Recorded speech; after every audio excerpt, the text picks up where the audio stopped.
اب یہ جو ایک واقعہ ہوا ہے حضرت داؤد علیہ السلام کا، اس کے پیچھے جو قصہ بیان کیا گیا ہے جو تورات میں ہے، وہ تو یہ ہے کہ ان کی بہت سی بیویاں تھیں۔ یہ جو تعدد ازدواج 4 کی پابندی تو حضور کی شریعت میں آ کر ہوئی ہے، ورنہ اس سے پہلے تو آپ کو معلوم ہے بادشاہ لوگ جو ہوتے تھے ان کے حرم ہوتے تھے بڑے بڑے، تو حضرت داؤد علیہ السلام کا بھی بڑا حرم تھا، بیویاں تھیں بہت سی۔ لیکن اسی اثناء میں انہیں کسی اور عورت کے بارے میں ان کے دل میں خیال پیدا ہو گیا، رغبت ہوئی، اس سے وہ شادی کرنے کی خواہش پیدا ہوئی، اور وہ کسی شخص کے نکاح میں تھی۔ اس خیال کا دل میں آنا جو ہے بس اس کے اوپر ٹوکنے کے لیے کہ تم کیا سوچ رہے ہو، یہ غلط بات سوچ رہے ہو، اللہ تعالیٰ نے ایک شکل پیدا کر دی۔ وَهَلْ أَتَاكَ نَبَأُ الْخَصْمِ، اور کیا تمہارے پاس آ چکی ہے 2 دعوے داروں کی خبر، یعنی کچھ لوگ آئے تھے جن کا ایک مقدمہ تھا، ان کی خبر۔ اِذْ تَصَوَّرُوا الْمِحْرَابَ، جبکہ انہوں نے دیوار پھلانگ کر محراب میں، حجرے میں جہاں حضرت داؤد علیہ السلام اللہ کی عبادت میں یاد میں مشغول تھے، وہاں پہنچ گئے۔ پہرے داروں وغیرہ سے سب سے بچ کر فصیل کو یا دیوار جو تھی اس کو پھلانگ کر آ گئے۔ اِذْ دَخَلُوا عَلَىٰ دَاوُودَ،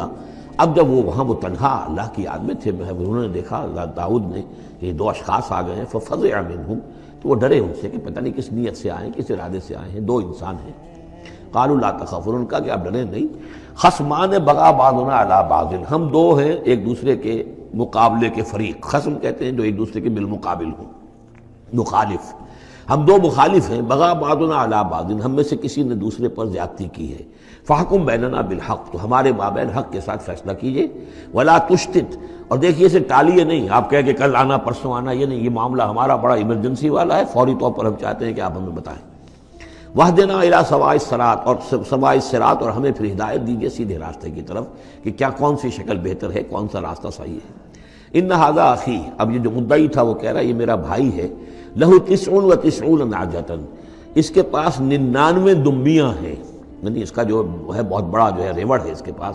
وَلِيَ نَعْجَةٌ وَاحِدَةٌ، میری ایک ہی دمبی ہے۔ اصل میں اس تورات کے واقعے کو اگر ہم سمجھیں تو اس کا مطلب یہ ہے کہ ایک شخص کے پاس 99 بیویاں ہیں، میرے پاس صرف ایک بیوی ہے۔ فقال اکفلنیہا، اب وہ کہہ رہا ہے کہ یہ بھی مجھے دے دے۔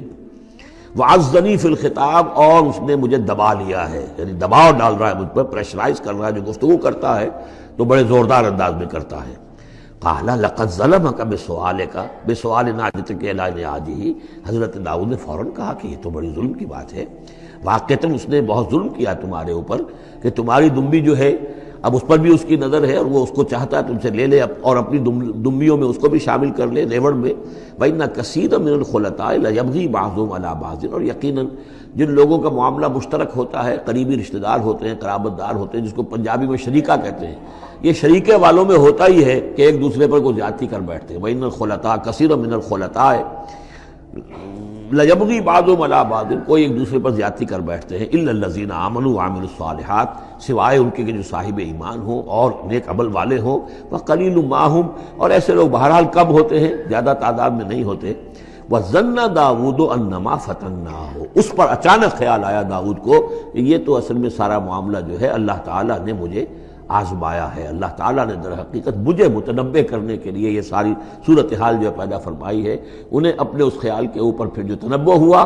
فاستغفر ربہ، تو انہوں نے استغفار کیا اپنے رب سے، وخر راکعا واناب، اور وہ گر پڑے سجدے کے اندر، رکوع کہہ دیجئے، سجدہ کہہ دیجئے، راکعا گر پڑا جھک کر، اور رجوع ہوا، اس نے اللہ تعالیٰ کی طرف اپنے آپ کو پوری طریقے سے متوجہ کر لیا۔ یہ آیت سجدہ ہے۔ یہ جو بھی اسرائیلی روایت اس سلسلے میں آئی ہے، اس کے ضمن میں حضرت عبداللہ ابن عباس رضی اللہ تعالیٰ عنہ کا ایک اثر بھی موجود ہے اسی نوعیت کا، یعنی ان کا قول بھی موجود ہے۔ اب یہ نہیں کہا جا سکتا کہ وہ مرفوع انہوں نے سنا ہو حضور سے،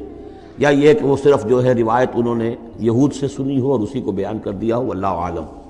لیکن میں یہ سمجھتا ہوں کہ یہ چیز جیسے کہ ہم پڑھ چکے ہیں اس سے پہلے سورہ احزاب میں، حضور سے کہا گیا کہ اب آپ مزید شادی نہیں کریں گے، وَلَوْ أَعْجَبَكَ حُسْنُهُنَّ، وہاں پر بھی کوئی پردہ تو نہیں ڈالا گیا۔ ہو سکتا ہے کہ کوئی خاتون جو ہے آپ کی طبیعت میں آمادگی پیدا ہو جائے کہ آپ اس سے نکاح کریں، لیکن اب آپ خواہ وہ آپ کو پسند بھی آ جائے، لیکن آپ اب نکاح نہیں کریں گے۔ تو یہ جو انسانی تقاضے ہیں، ظاہر بات ہے کہ انبیاء کا معاملہ جو ہے جیسے کہ میں نے عرض کیا، بشریت تو ان کے ساتھ ہوتی ہے اور بشری تقاضے بھی ہوتے ہیں، لیکن نبی معصوم ہوتا ہے اس معنی میں کہ ان کا اس طرح کا کوئی اگر خیال ہو بھی جائے تو اس کی تکمیل اللہ نہیں ہونے دیتا، حفاظت کر لیتا ہے، اسی کا نام ہے عصمت انبیاء۔